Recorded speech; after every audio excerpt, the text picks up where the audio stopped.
Hey everyone, this is going to be one of my longest videos ever, so I apologize for that in advance, but it's also going to cover a lot of ground. First, I'll explain how to draw your face using the grid. Then, we'll talk about how to create value using the techniques we studied in class.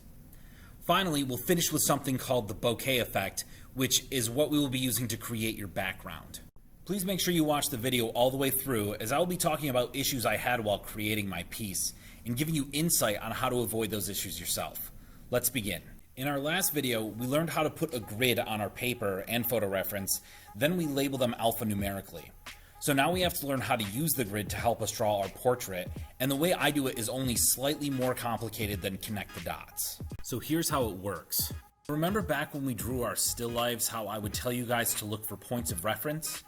And points of reference were just things we could use within a composition to help us determine the position of other things? Okay, like for example, if I wanted to draw this still life and I wanted to know where the pumpkin exists within the space, I could say that the top of the pumpkin lines up with the edge of the skull's nose, and that would tell me how high the pumpkin is in my composition. I can see that its width lines up with this string of lights, and the bottom lines up with this gourd. And by using these reference points, I can effectively figure out where my pumpkin is within the space. Well, with the grid, all we are doing is adding many more points of reference. The only difference is instead of using other objects as a reference point, I'm using the grid lines to help me figure out where stuff is. So anywhere our object intersects with our grid becomes a point of reference. Let's draw this eye to show you what I mean. Now, it doesn't matter where I start, it only matters that I start in the right place, and this is where labeling the grid really comes in handy. I will start drawing at the pupil, which is located in square C3. So I just need to find the corresponding square on my paper, and this is where my pupil is. Now I'll start looking for places where the pupil is intersecting with the grid. And I'm just making these small marks on my grid to show me where it intersects, and I'm also indicating the direction of the shape I'm going to make. And once I have all of my measurements, I'll just connect the dots, and that's it. I'll continue this process for the rest of the eye until I have something that resembles a page in a coloring book. Now I will apply this same technique to my entire portrait. Now it's time to start adding value. So this is where things can get a little tricky for students, but it's really simple. If you look back at the value scales we made in class, the purpose of this exercise was to learn how to create value using line, shape, texture, and pattern. And we learned that we could do that by simply adding more stuff to make an area look darker, or less to keep it lighter. We're going to do the same thing here with one difference. We have to pay attention to contours. Just like last year when you created a value scale with pencil and then learned how to wrap it around a sphere to give it volume. The same principles apply here. Going back to my eye, I need to make sure that my value is creating form. And I'm going to be creating value not by using pressure, but by using line, shape, texture, and pattern. And I know I keep repeating this, but I cannot stress enough that these marks are not being randomly placed. Each mark is helping to define the form. One thing I would suggest is that you start in the darkest areas. Marker is much less forgiving than graphite in that you can always add more, but you cannot erase it. So by establishing my dark areas first, it will sort of give me a reference and prevent me from going too dark on my midtones.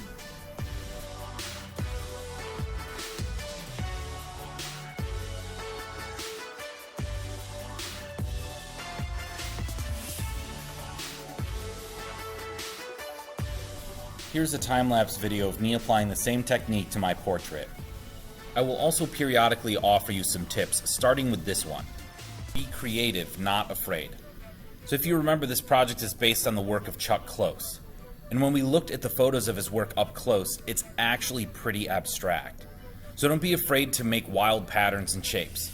This is supposed to look a little bit abstract. And as long as you're paying attention to value and form, it will all work out. My second tip is to have patience. This process takes some time, so don't rush it. We're spending a lot of class time on it for this reason. I know some of you like to wait until the last minute to get started, but this is not a project you can finish in one sitting. So give yourself the time you need to do it correctly.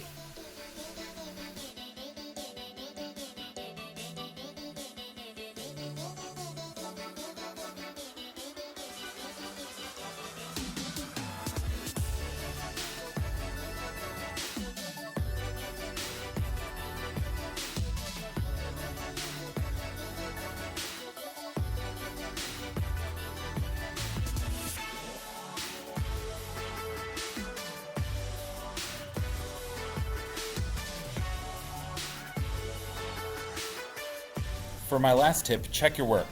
When I feel like I'm close to finished, I'll go back and check values. If I see areas that need to be darker, I'll add some more lines or shapes to those areas.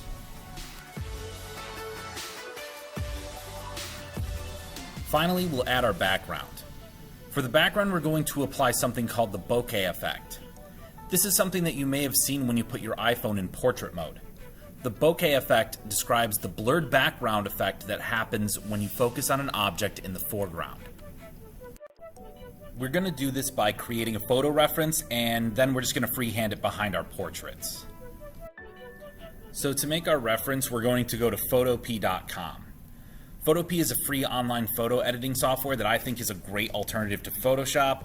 However, if you have Photoshop, feel free to use that instead. To get started, I'm going to click New Project, and the first thing I'll do is find the width dimension. Next to it, you'll see a tab that says PX. You need to click on that and change it to IN. This is just changing the unit of measurement from pixels to inches. Then set the width to 12 and the height to 16, as these are the dimensions of our project. Next, I will click File and Open, and then locate the image I have saved for my background. Once I have my image in Photop, I can see that it is a much different shape than my project.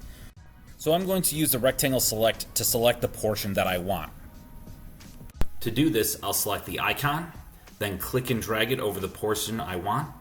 Once it's selected, I hit Ctrl+C to copy it, then click on my Project tab and hit Ctrl+V to paste. Once I have it here, I can select the Move tool and manipulate it to fill the 12:16 space.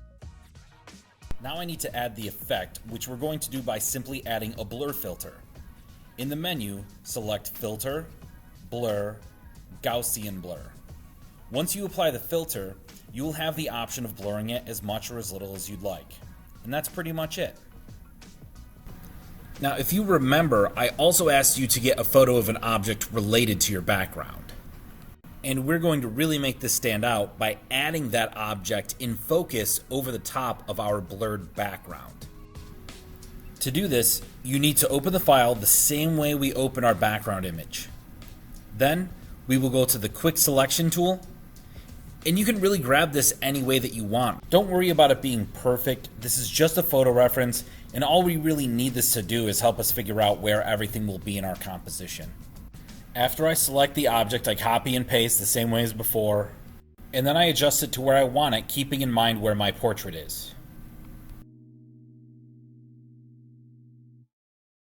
And this is where I really messed up. As you can see, I already have the background started on mine. That's because I originally wasn't going to include another object, but the effect just doesn't look as good without something in focus to complement it. So I changed my mind halfway through, and consequently I didn't have a lot of room to add my object. That's why I have this branch behind me in the finished piece, and not something a little bit more interesting. But anyway, lesson learned. The goal here is to freehand your object as a placeholder before you start adding color to your background.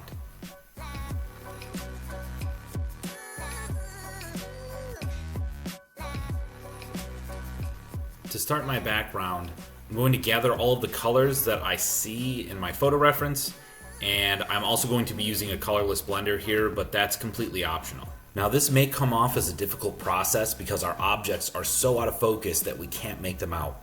But the same principles we use to draw focused objects would apply here. I'm just looking at the basic shapes that these colors are making. Then I'll lightly draw out those shapes and begin layering. Layering is just adding thin layers of color to blend multiple colors together. For this particular effect, I start with my darkest color with firm pressure and then gradually add less pressure. Then I move on to a midtone and repeat the same process over the top of my dark value. And I will continue adding these layers until I'm happy with the values and I have a smooth texture.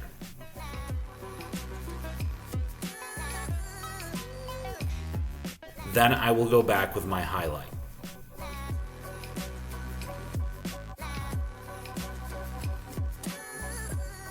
If you have a colorless blender, you can go back and blend them together at the end. The only real trick here is to avoid hard lines between your objects. The edges of these shapes, when they come together, need to be soft and blended. Notice how lightly I am building my layers? Soft edges can only be done by gently and gradually layering the colors. If you start off pressing hard and not building layers, you will end up with something like this, which is what I mean when I say hard lines. See how the colors are completely separated? You shouldn't be able to tell where one value stops and another begins.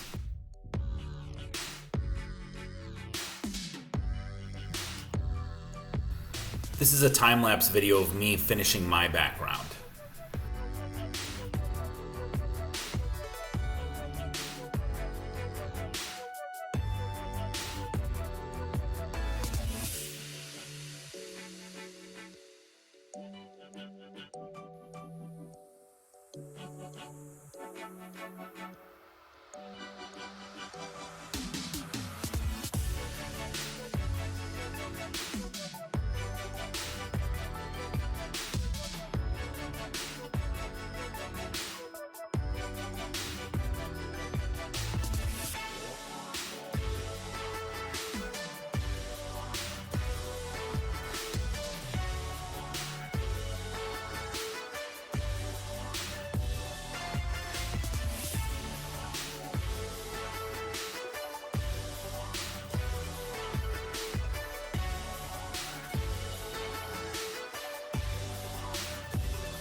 For this final step, we're going to draw in our objects in focus. We have already learned the layering and blending techniques needed to complete this drawing. If you're having any issues creating a realistic form, you can reference the videos in the link below, or you can find them in the reference section of our class website.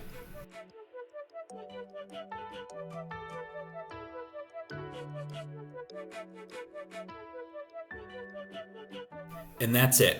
Again, I'm pretty disappointed in this one in terms of composition, but hopefully you can learn from my mistakes. Just make sure you have a clear idea of where your object is going to be placed before you start adding your background. Good luck.